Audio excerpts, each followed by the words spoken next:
Hello, I'm Luke Hatfield. I'm joined by Lewis Cox here at the Shropshire Star. He's our Shrewsbury Town reporter. Shrewsbury, Wembley, Sunday. Yep.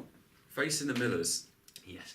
There's a lot of talk about these two teams actually being rather similar, isn't there? Yeah, without doubt. I mean, that's maybe it comes from. Well, I'd suggest partly the fact that Paul Hurst and Paul Warne were cut from the same cloth. Rotherham teammates playing in the same successful Rotherham team, had the same sort of ethos, attributes, hard working, and that is certainly in their sides.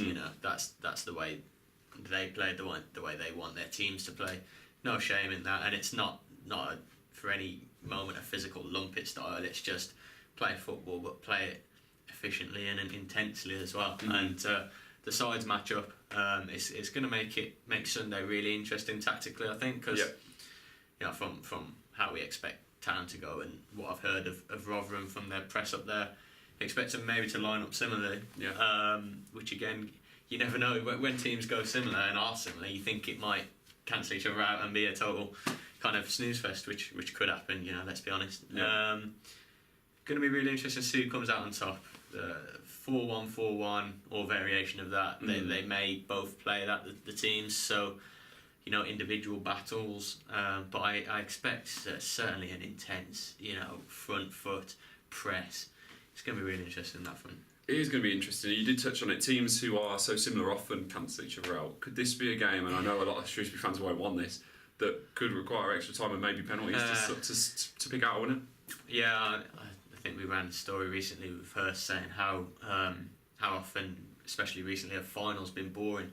And he touched on the FA Cup final with Man U and Chelsea. I mean, there's a lot less talent on the pitch than in Man U against Chelsea, and that was dreadfully boring, I thought. So, I suppose you could argue Shrewsbury's Checker Trade Trophy final last month was pretty dull. Shrewsbury didn't get going and Lincoln won. Finals, they're generally tense, aren't they? Playoff finals got so much on them. So cagey all the time. Yeah, Hurst was like, I don't want my players to just kick it into the crowd so they haven't given anything away and just get into position or be worried about breaking or anything like that. So he's definitely going to try and tell his players to just play as you did against Charlton. To be fair, Town were excellent in 180 minutes in the semi-finals, and if they can replicate that, I think they've got a great chance. If they can give a good, the best account of themselves this season, I think they've got a great chance. I really do. And hopefully it's not too dull, but I think any Town fan would take the dullest game of the season and 1-0 off a backside and in. If it meant a win in the Championship. Let's be honest. I mean, they'd take penalties. No one's heart wants to go through penalties for promotion, but they would take it if it means a win. So we'll see. I'm really interested as to who comes out on top of the kind of Hurst v Warne, face off, because they know each other so well. It's so interesting and surreal for them both. I would imagine that they used to be teammates, such close friends, speak so often, and they'll be next to each other at Wembley for promotion. Paul Warne more right to be there. That they came down last season, Rotherham, but Hurst never thought he'd be there in a million years. So really fascinating, I think, for them. So Monday morning, Shrewsbury Town in the Championship. Oh, that'll be a good video, won't it? If we're celebrating that. Wow, I mean,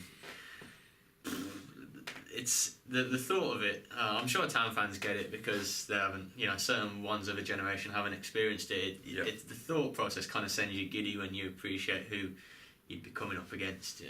There's a lot still to happen this summer. Who knows what's going to happen on the field, off the field? But the prospect of these games, these away days, the clubs coming to Shrewsbury and selling out the away end.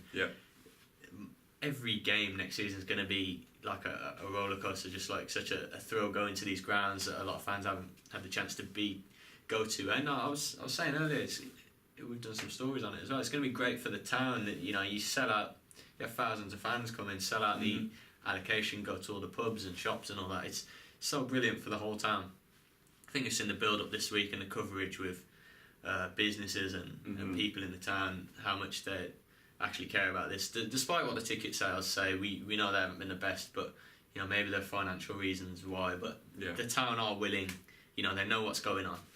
So and just despite the ticket sales, few from Shrewsbury, not many more from Rotherham. To be honest, I think it's going to be a great atmosphere because it's not obviously nowhere near full, but I think the fans that are there, certainly Shrewsbury's the way the sales have been orchestrated, they're going to make great noise.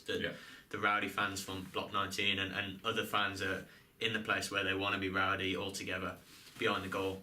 Yeah, it's going to make a good atmosphere and hopefully suck the ball in. And yeah, Championship would be nice, wouldn't it? You know, for Shrewsbury Town. I think everyone would enjoy that next season. I think you'd be probably pinching yourself all summer, you know, until like the fixture list comes out. Yeah. And it's like West Bromwich Albion or Stoke or, you know, Leeds, whatever. Yeah, it'd be amazing, wouldn't it? Yes. Hopefully they can do it. Certainly would be amazing. For all the latest on Shrewsbury Town and their hopes of making it to the Championship, make sure you stay with us at ShropshireStar.com.